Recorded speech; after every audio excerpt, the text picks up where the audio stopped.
Factories roar across the skyline of 19th century Europe. Steam engines pound, smoke fills the air, cities grow faster than anyone has ever seen. But beneath this industrial miracle lies a harsh reality. Workers labor for 16 hours a day. Children crawl under dangerous machines. Entire families live in crowded slums, while factory owners grow unimaginably wealthy. Most economists of the time saw progress. But one man saw something else entirely. He saw conflict. He believed the modern economy wasn't just about markets, trade, or innovation. He believed it was built on a struggle between two groups, those who own the wealth and those who create it. That man was Karl Marx. And his radical interpretation of capitalism would reshape politics, economics, and revolutions for centuries to come. Welcome to Behind Economics, where we uncover the hidden forces shaping wealth, power, and the global economy. In today's documentary, we explore the life and ideas of Karl Marx, the philosopher who argued that economics is fundamentally about class struggle. To understand why Marx reached this conclusion, we need to step back into the dramatic world that shaped his thinking, the age of the Industrial Revolution. The early 1800s were a time of extraordinary transformation. The Industrial Revolution was reshaping Europe and North America. Steam-powered factories replaced small workshops. Railroads connected cities and markets. Machines increased production at unprecedented levels.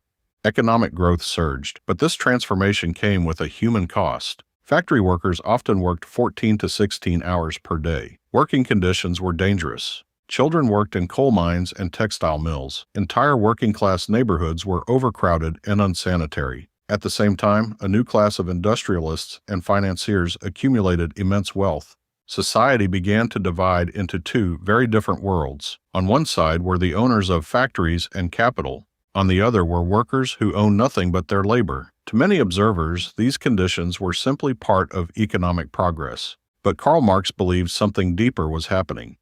He believed inequality was not a flaw in capitalism. It was a built-in feature. Karl Marx was born in 1818 in the city of Trier in what is now Germany. His father was a lawyer, and his family valued education and intellectual discussion. Marx showed early signs of intellectual curiosity and ambition. He attended the University of Bonn before transferring to the University of Berlin, where he studied philosophy, history, and law. During his studies, Marx encountered the ideas of the philosopher Georg Wilhelm Friedrich Hegel. Hegel believed history progressed through a process of conflict between opposing ideas. This philosophical concept, known as dialectics, deeply influenced Marx. However, Marx eventually turned Hegel's theory upside down. Where Hegel saw the evolution of ideas, Marx saw the evolution of economic systems. For Marx, history was not primarily shaped by philosophy or religion. Instead, it was shaped by how societies produce and distribute material resources. This shift in perspective would become the foundation of Marx's revolutionary theory. To understand Marx's arguments, we must first understand the system he analyzed. Capitalism. Capitalism is an economic system based on private ownership of the means of production.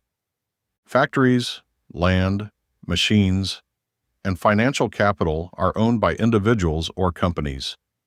Workers sell their labor in exchange for wages. Entrepreneurs invest capital in order to produce goods and generate profit.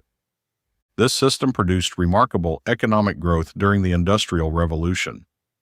New technologies dramatically increased productivity. Railways and steamships expanded global trade. Industrial cities grew rapidly.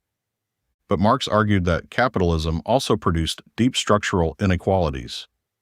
The people who owned factories and capital had tremendous economic power. Workers, by contrast, depended entirely on wages to survive. This imbalance created what Marx believed was the defining conflict of modern society.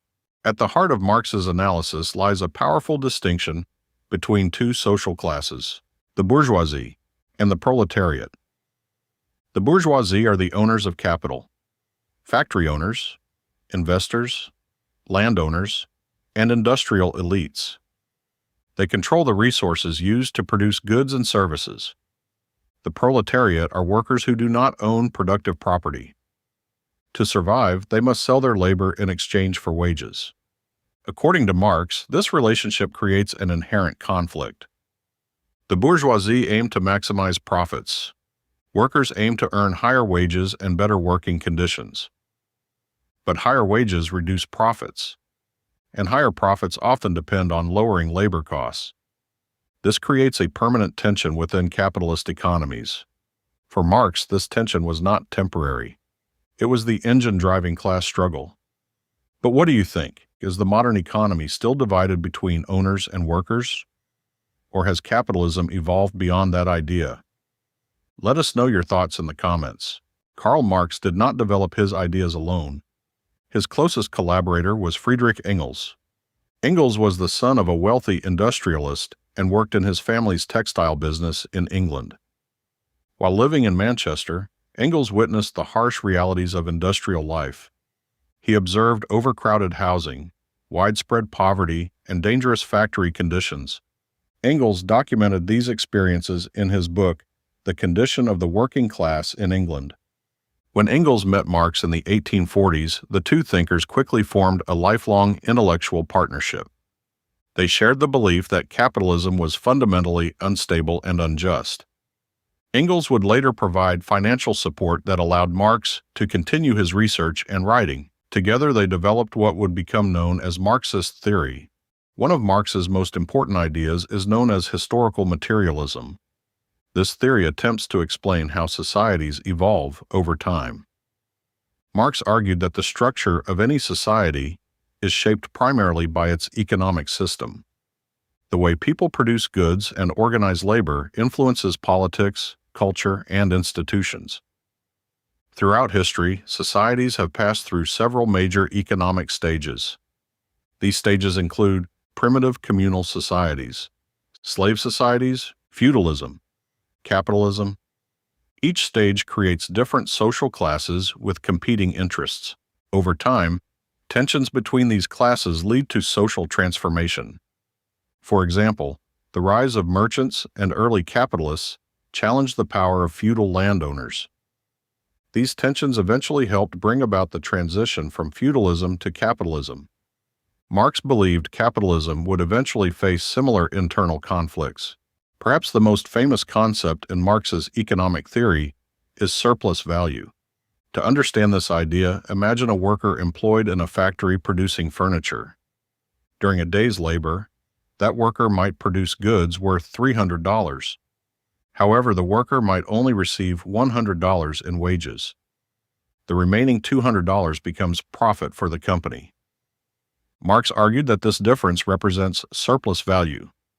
It is the extra value created by workers, but captured by those who own the means of production. From Marx's perspective, this process is how capitalist profits are generated. Workers produce more value than they receive in wages. That surplus is appropriated by capitalists. For Marx, this was the central mechanism of economic exploitation under capitalism. Do you believe workers are still exploited in modern economies? He described this phenomenon as alienation. In earlier economic systems, many workers were artisans who produced entire products. A carpenter might build a chair from start to finish. But factory production divided labor into extremely small tasks. A worker might spend all day performing the same repetitive action. The product of their labor belongs to the company. Workers have little control over the production process. As a result, workers may feel disconnected from the products they create, their own creative abilities, their co-workers, and the purpose of their work. For Marx, this alienation was a psychological consequence of capitalist production. The Communist Manifesto. The document begins with a powerful statement. The history of all hitherto existing society is the history of class struggles. The manifesto argued that capitalism had created extraordinary technological progress, but it had also intensified inequality. Marx and Engels predicted that workers would eventually develop class consciousness. This means recognizing their shared interests as a class. Once workers recognized their collective power, Marx believed they could organize politically and challenge capitalist systems. The manifesto ended with a famous call to action. Workers of the world, unite. The first volume was published in 1867. In this work, Marx analyzed how capitalism functions at a structural level. He examined commodity production, labor markets, and capital accumulation. Marx argued that capitalism contains internal contradictions. Businesses constantly seek to increase efficiency and profits. They invest in machinery and technology to reduce labor costs. However, if too many workers lose jobs or wages decline, fewer people can afford to buy goods. This creates the possibility of economic crises caused by overproduction. Marx believed such crises would occur repeatedly within capitalist economies. As wealth became concentrated among a small elite, workers would experience growing inequality. Eventually, workers would become aware of their collective position. This awareness would lead to political organization. Marx believed that workers might eventually overthrow capitalist systems and establish a socialist society. In socialism, the means of production would be owned collectively rather than privately. Over time, Marx believed society could evolve toward communism, a classless system where wealth and resources are shared. During the 20th century, Marxist ideas inspired revolutions and political movements around the world. Countries such as Russia, China, and Cuba established governments influenced by Marxist theory. Labor unions, socialist parties, and anti-colonial movements also drew inspiration from Marx's writings. At the same time, Marx's ideas generated intense debate. Some critics argued that Marx underestimated the adaptability of capitalism. Others argued that governments claiming to follow Marxist ideas often developed authoritarian systems. The debate over Marx's legacy remains one of the most important discussions in political and economic thought. Modern capitalism has generated extraordinary technological progress. Living standards have risen in many parts of the world.